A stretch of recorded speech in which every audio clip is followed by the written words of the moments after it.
स्वागत है आपका कैरियर प्लस कोचिंग के ऑनलाइन प्लेटफॉर्म पे।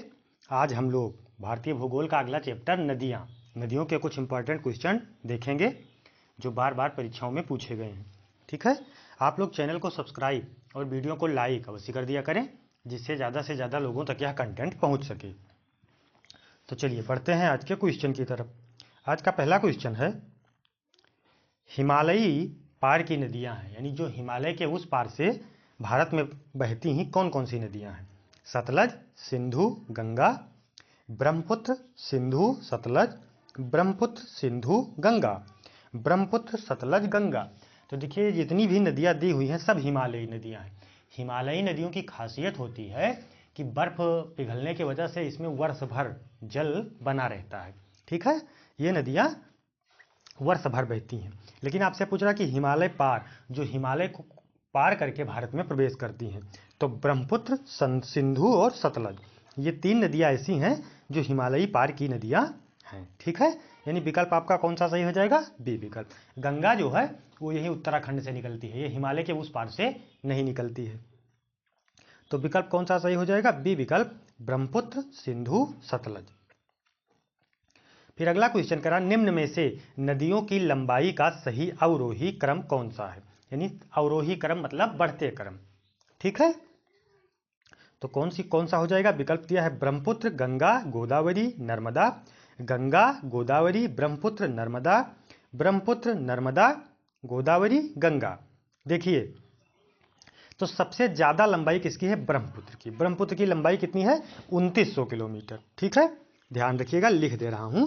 विकल्प आपका कौन सा सही हो जाएगा? सबसे ज्यादा लंबी ब्रह्मपुत्र है, उसके बाद गंगा है, उसके बाद गोदावरी है और उसके बाद नर्मदा है। यानी विकल्प आपका कौन सा सही हो जाएगा? विकल्प आपका कौन सा सही हो जाएगा? ए विकल्प, ब्रह्मपुत्र, गंगा, गोदावरी, नर्मदा। अब देखिए ब्रह्मपुत्र की लंबाई मैं लिख दे रहा हूं। ब्रह्मपुत्र की लंबाई कितनी है? 2900 किलोमीटर। ठीक है, 2900 किलोमीटर लंबाई ब्रह्मपुत्र हो गई। और गंगा की लंबाई तो आप लोगों को पता होगा 2525 किलोमीटर, यानी 2550 किलोमीटर। ये गंगा की लंबाई हो गई। ठीक है, ये गंगा की लंबाई हो गई। और गोदावरी की लंबाई, तो गोदावरी की लंबाई आपको पता होगा कितनी है? 1465 किलोमीटर। गोदावरी की 1465 किलोमीटर। अब बची आपकी कौन? नर्मदा। नर्मदा की लंबाई 1312 किलोमीटर। नर्मदा नदी कहाँ पे निकलती है? मध्य प्रदेश के। ठीक है, मध्य प्रदेश और गुजरात राज्य में ये प्रमुख रूप से बहती है। इसकी लंबाई कितनी है? 1312 किलोमीटर। ये ध्यान रखिएगा। ये हो गई नर्मदा की लंबाई, ये गोदावरी की लंबाई, ये हो गई गंगा की लंबाई और ये हो गई ब्रह्मपुत्र की लंबाई।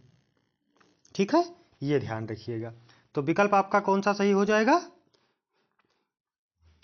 विकल्प सही हो जाएगा, सबसे लंबी कौन सी नदी है? ब्रह्मपुत्र नदी, जिसकी लंबाई कितनी है? 2900 किलोमीटर। और उसके बाद गंगा नदी की लंबाई कितनी है? 2525 किलोमीटर। और गोदावरी की लंबाई कितनी है? गोदावरी नदी की लंबाई कितनी है? 1465 और नर्मदा 1312। चलिए बढ़ते हैं क्वेश्चन नंबर 3 की तरफ।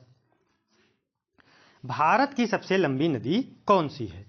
कावेरी, गंगा, गोदावरी, ब्रह्मपुत्र। तो जब आपसे भारत की, केवल भारत की पूछेगा तब कौन सी हो जाएगी? गंगा नदी, जिसकी लंबाई कितनी है? 2525 किलोमीटर। लिख दे। ठीक है, लिख दे रहा हूं, कितनी है इसकी लंबाई? 2525 किलोमीटर। गंगा नदी की लंबाई आपको ध्यान रखना है क्योंकि ये काफ़ी इंपॉर्टेंट हो जाता है। ये बार बार परीक्षाओं में पूछी गई है इसकी लंबाई। तो कितनी हो जाएगी? 2525 किलोमीटर।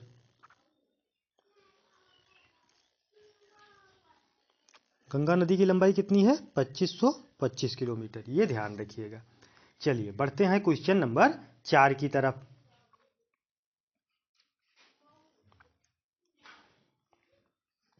4 नंबर कह रहा, कौन सी नदी की सहायक नदी या किस नदी की सहायक नदी बांग्लादेश में पद्मा के नाम से जानी जाती है। किस नदी की सहायक नदी जो है वो बांग्लादेश में पद्मा के नाम से। तो बांग्लादेश में पद्मा के नाम से कौन सी नदी जानी जाती है? झेलम, गंगा, ब्रह्मपुत्र, सिंधु। तो देखिए गंगा नदी को बांग्लादेश में पद्मा के नाम से जानते हैं।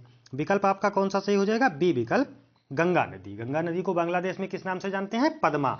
और ब्रह्मपुत्र को यमुना। और जब ये मिल जाती है गंगा और ब्रह्मपुत्र, तब इसकी संयुक्त धारा को किस नाम से जाना जाता है? मेघना।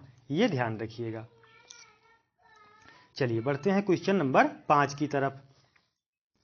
आगे वही क्वेश्चन है, गंगा और ब्रह्मपुत्र, गंगा एवं ब्रह्मपुत्र की संयुक्त जल धारा को किस नाम से जाना जाता है? तो देखिए गंगा को पद्मा, ब्रह्मपुत्र को यमुना, और जब ये दोनों मिल जाती हैं तब इसको किस नाम से जाना जाता है? मेघना के नाम से। तो गंगा और ब्रह्मपुत्र की संयुक्त धारा मेघना के नाम से जानी जाती है। ठीक है, ये बांग्लादेश की एक मुख्य नदी है। गंगा और यमुना, जो वो गंगा और ब्रह्मपुत्र जब मिलती है तब इसका संयुक्त नाम क्या हो जाता है? मेघना। सुंदरबन का डेल्टा जो है वो गंगा और ब्रह्मपुत्र नदियां ही मिलकर बनाती हैं। फिर अगला क्वेश्चन कह रहा है, भारत की सबसे अधिक नौगम्य 2 नदियां कौन सी हैं? भारत की सबसे अधिक नौकागम्य 2 नदियों के बारे में आपसे पूछ रहा है। कावेरी और गोदावरी, गंगा और ब्रह्मपुत्र, गंगा और सिंधु, ब्रह्मपुत्र और यमुना। तो देखिए गंगा 2525 किलोमीटर, ब्रह्मपुत्र 2900 किलोमीटर, ये 2 भारत की सबसे अधिक नौकागम्य नदियां हैं। तो विकल्प कौन सा सही हो जाएगा? बी विकल्प, गंगा एवं ब्रह्मपुत्र। ये दोनों हिमालयी नदियां हैं, वर्ष भर इनमें जल की निरंतरता बनी रहती है। फिर अगला क्वेश्चन करा, निम्न में से कौन सी नदी सीधे गंगा से आकर मिलती है? चंबल, सोन, बेतवा, केन। सीधे गंगा से आकर, तो सीधे गंगा से आकर बिहार में सोन नदी गंगा में सीधे मिलती है। किस तरफ से मिलती है? ये दाएं तरफ से मिलती है। ठीक है, यानी दक्षिण की तरफ से ये। तो विकल्प आपका कौन सा सही हो जाएगा? ए विकल्प, बी विकल्प, सोन नदी। सोन नदी जो है वो गंगा में आके सीधे मिलती है। कहाँ मिलती है ये? बिहार में। बिहार में कहाँ? पटना में आके गंगा से मिलती है। फिर अगला क्वेश्चन कह रहा है, सुंदरबन का डेल्टा कौन सी नदियां बनाती हैं? गंगा, ब्रह्मपुत्र, नर्मदा, ताप्ती। तो देखिए सुंदरबन का डेल्टा अभी बताया आपको, गंगा और ब्रह्मपुत्र मिलकर बनाती हैं। गंगा को बांग्लादेश में किस नाम से जाना जाता है? पद्मा के नाम से, और ब्रह्मपुत्र को यमुना के नाम से। और जब गंगा और ब्रह्मपुत्र मिल जाती हैं तो इनकी संयुक्त धारा को मेघना के नाम से। और यही 2 नदियां मिलकर सुंदरबन डेल्टा का निर्माण करती हैं। ये कहाँ स्थित है? पश्चिम बंगाल राज्य में सुंदरबन डेल्टा स्थित है। अच्छा, यहाँ मैंग्रोव वन पाए जाते हैं। सुंदरबन डेल्टा में किस प्रकार के वन पाए जाते हैं? मैंग्रोव वन पाए जाते हैं। और रॉयल बंगाल टाइगर नाम सुना होगा, ये भी सुंदरबन के डेल्टा में ही पाए जाते हैं। चलिए बढ़ते हैं क्वेश्चन नंबर 9 की तरफ। गंगा और ब्रह्मपुत्र नदियों का उद्गम स्थान क्रमशः स्थित है नेपाल तथा तिब्बत में, तिब्बत तथा सिक्किम में, उत्तर प्रदेश तथा तिब्बत में, उत्तराखंड और तिब्बत में। तो देखिए गंगा जो है वो उत्तराखंड से निकलती है, यानी गोमुख से। गंगा कहाँ से निकलती है? गोमुख से, उत्तराखंड से। और ये ब्रह्मपुत्र नदियां मानसरोवर झील तिब्बत से निकलती है। ठीक है, तो इन दोनों का उद्गम स्थान कहाँ हो जाएगा? गंगा का उत्तराखंड, और मानसरोवर झील के निकट ब्रह्मपुत्र निकलती है, इसका तिब्बत। तो विकल्प कौन सा सही हो जाएगा? उत्तराखंड और तिब्बत। चलिए बढ़ते हैं क्वेश्चन नंबर 10 की तरफ। निम्न में से कौन सी नदी का उद्गम भारत में नहीं है? कावेरी, नर्मदा, ब्रह्मपुत्र, गंगा। तो देखिए कावेरी नदी, नर्मदा नदी और गंगा नदी ये तीनों भारत से निकलती हैं। ब्रह्मपुत्र नदी जो है ये भारत से नहीं निकलती है। इसका उद्गम कहाँ है? हिमालयी पार की नदी है, तिब्बत के मानसरोवर झील से निकलती है। ब्रह्मपुत्र नदी कहाँ निकलती है? तिब्बत के मानसरोवर झील से। ठीक है, अच्छा इसको तिब्बत में क्या कहा जाता है? Yarlung Tsangpo. ठीक है, यारलुंग त्सांगपो नदी इसको कहा जाता है। और अरुणाचल प्रदेश में इसको दिहांग कहा जाता है। ठीक है, अच्छा गंगा नदी गोमुख से निकलती है, गंगोत्री से, भारत से ही निकलती है। नर्मदा नदी अमरकंटक, मैकाल पर्वत श्रेणी के अमरकंटक से निकलती है, तो ये भी निकलती है भारत से। और कावेरी नदी तमिलनाडु में बहने वाली नदी है, कर्नाटक और तमिलनाडु दोनों में बहती है। ये ब्रह्मगिरी पहाड़ी से निकलती है। ठीक है, 800 किलोमीटर लंबी है ये ध्यान रखिएगा। कावेरी नदी कहाँ से निकलती है? ब्रह्मगिरी पहाड़ी से निकलती है, 800 किलोमीटर लंबी है, कर्नाटक और तमिलनाडु में बहती है। चलिए बढ़ते हैं क्वेश्चन नंबर 11 की तरफ। तिब्बत में बहने वाली नदी सांगपो निम्नलिखित में से किससे होकर भारत में प्रवेश करती है? असम से, सिक्किम से, अरुणाचल प्रदेश से, मणिपुर से। तो ब्रह्मपुत्र नदी का उद्गम कहाँ होता है? मानसरोवर झील के निकट, तिब्बत के निकट मानसरोवर झील से। और ये सांगपो नदी जो है ये कहाँ से प्रवेश करती है? ये अरुणाचल प्रदेश से प्रवेश करती है। कहाँ से? तिब्बत में इसको सांगपो कहा जाता है, चाइना में यारलुंग त्यांगसपो कहा जाता है, और भारत में इसको दिहांग एवं ब्रह्मपुत्र कहा जाता है। तो ये अरुणाचल प्रदेश से होकर प्रवेश करती है।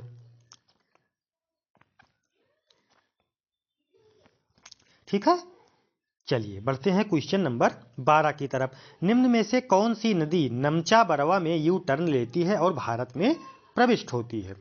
नमचा बरवा में यू टर्न लेती है और भारत में प्रविष्ट होती है। तो इसकी लंबाई 2900 किलोमीटर है। किस नदी की लंबाई 2900 किलोमीटर है? ब्रह्मपुत्र नदी की लंबाई। तो भारत में यू टर्न नमचा बरवा श्रेणी के निकट कौन लेती है? ब्रह्मपुत्र नदी। ठीक है, इसे सांगपो नदी भी कहा जाता है। ठीक है, ये गंगा में जाके मिल जाती है और बांग्लादेश में इसकी संयुक्त धारा को मेघना कहा जाता है।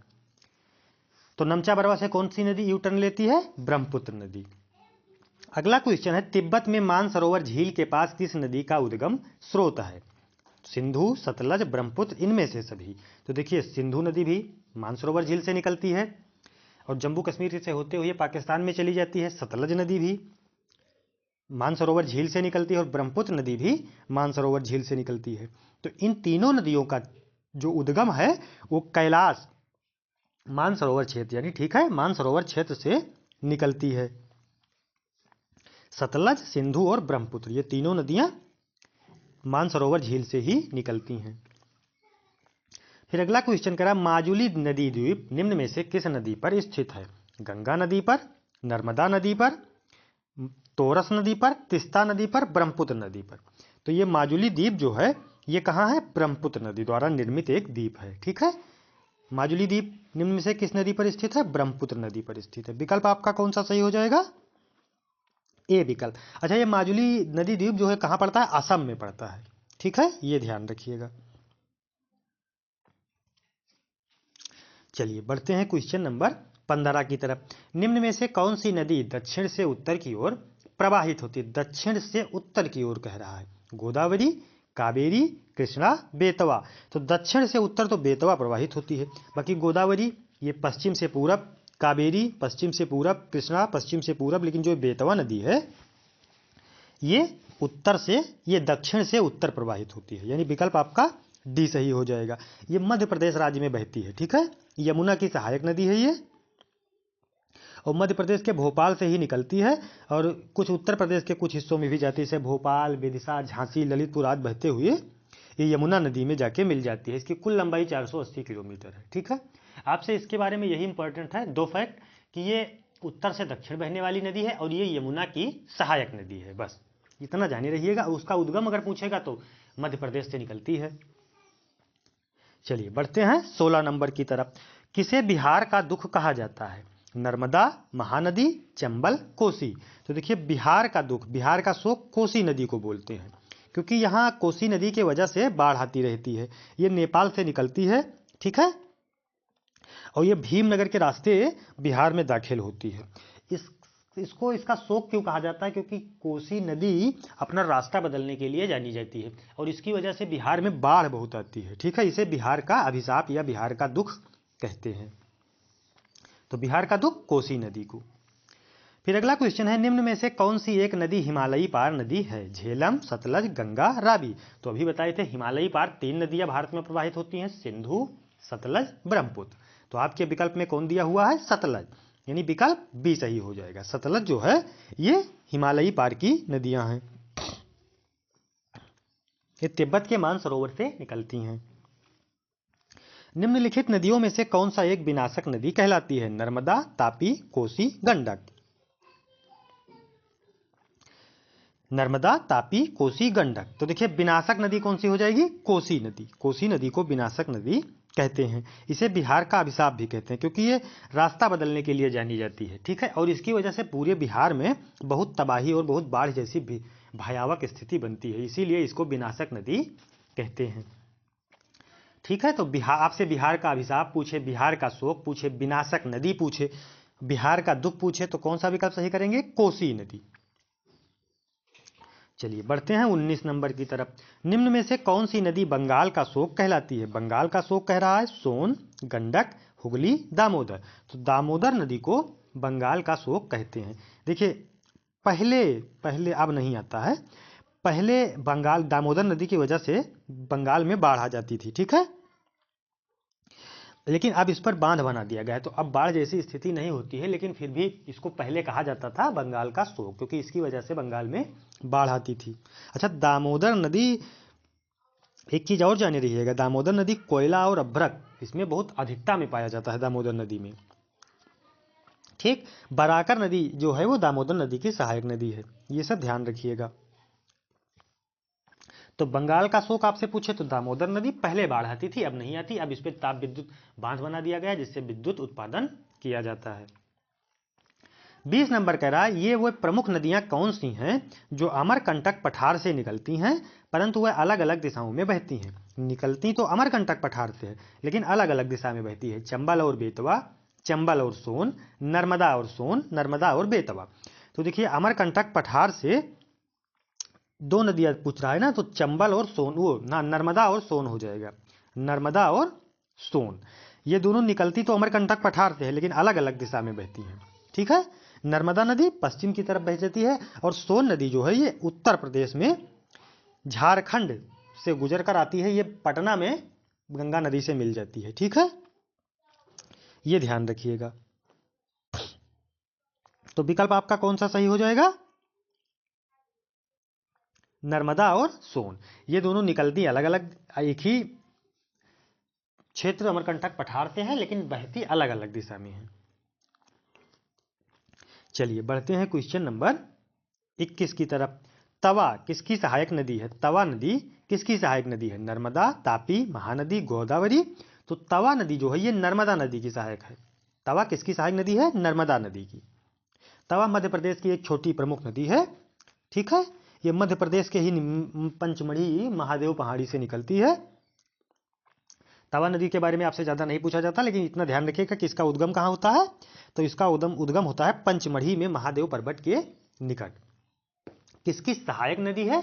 नर्मदा नदी की सहायक नदी है। नर्मदा नदी का उद्गम कहाँ से होता है? अमरकंटक पहाड़ी से। चलिए बढ़ते हैं क्वेश्चन नंबर 22 की तरफ। निम्न में से कौन सी नदी प्रारंभ में अरुण नदी के नाम से जानी जाती थी? किस नदी को प्रारंभ में अरुण कहते थे? सोन, कोसी, चंबल, यमुना। तो कोसी नदी को पहले हम लोग अरुण नदी के नाम से जानते थे। ठीक है, यानी विकल्प कौन सा सही हो जाएगा? कोसी नदी।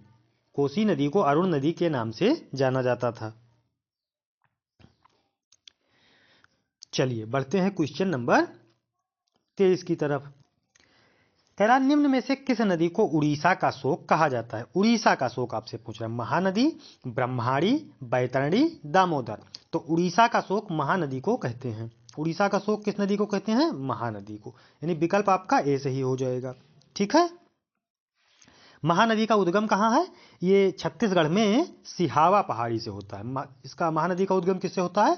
छत्तीसगढ़ के सिहावा पहाड़ी से होता है। महानदी को उड़ीसा का शोक कहा जाता है क्योंकि इसकी वजह से बाढ़ जैसी स्थिति उत्पन्न होती थी पहले, अब नहीं। ठीक है, इसीलिए इसको उड़ीसा का शोक कहते हैं। चलिए बढ़ते हैं 24 नंबर की तरफ। इंदौर के समीप स्थित जानपाव पहाड़ी स्रोत है। जानपाव पहाड़ी से कौन सी नदी निकलती है? तापी नदी, चंबल नदी, महानदी, माही नदी। तो देखिए जानपाव पहाड़ी इंदौर से, मध्य प्रदेश के इंदौर के जानपाव पहाड़ी से चंबल नदी का उद्गम होता है। तो विकल्प कौन सा सही हो जाएगा? बी विकल्प, चंबल नदी। ठीक है, ये जानपाव पहाड़ी से निकलती है। अच्छा, एक क्वेश्चन पूछा गया है चंबल नदी का पुराना नाम। तो चंबल नदी का पुराना नाम क्या है? चरमवती। चरमवती नदी जो है चंबल नदी को ही कहते हैं। ठीक है, इतना ध्यान रखिएगा। चलिए बढ़ते हैं क्वेश्चन नंबर 25 की तरफ।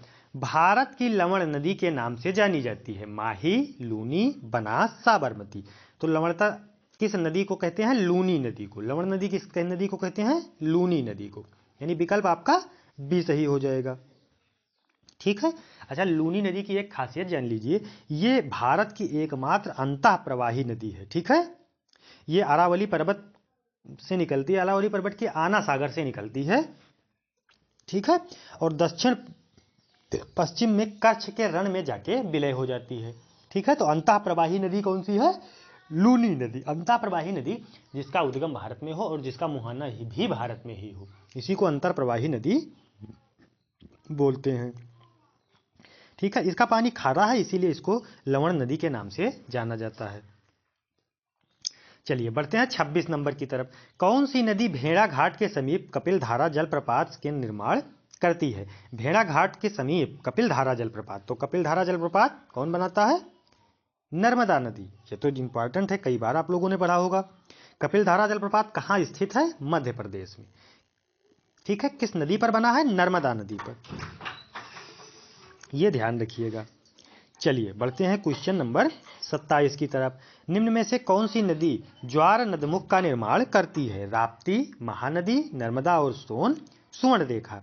तो देखिए, ज्वार जो नदी अरब सागर में गिरेगी वही तो एक्चुअली बनाएंगी। तो अरब सागर में इनमें से कौन सी नदी गिरती है? ठीक है। अच्छा देखिए, इसमें गलत दे दिया है, नर्मदा। सोन नदी नहीं होना चाहिए, सोन जो दे दिया है ये गलत दे दिया है। नर्मदा नदी तो एस्चुरी का निर्माण करेगी, लेकिन सोन नदी एस्चुरी का निर्माण नहीं करेगी। तो ये विकल्प आपका गलत दे दिया है। ठीक है। तो इसको हम लोग मिटा दे रहे हैं, ये सोन नहीं होना चाहिए। नर्मदा नदी तो ठीक है, लेकिन जो सोन दे दिया है ये गलत दे दिया है। सोन नदी तो बिहार में पटना में जाके गंगा से मिल जाती है। ठीक है। तो विकल्प आपका कौन सा सही हो जाएगा?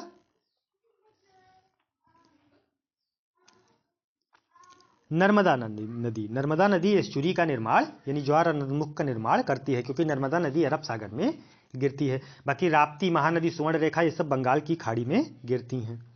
चलिए बढ़ते हैं 28 नंबर की तरफ। प्रायद्वीपीय भारत की निम्न नदियों में से कौन शेष तीन से विशिष्ट रूप से भिन्न है?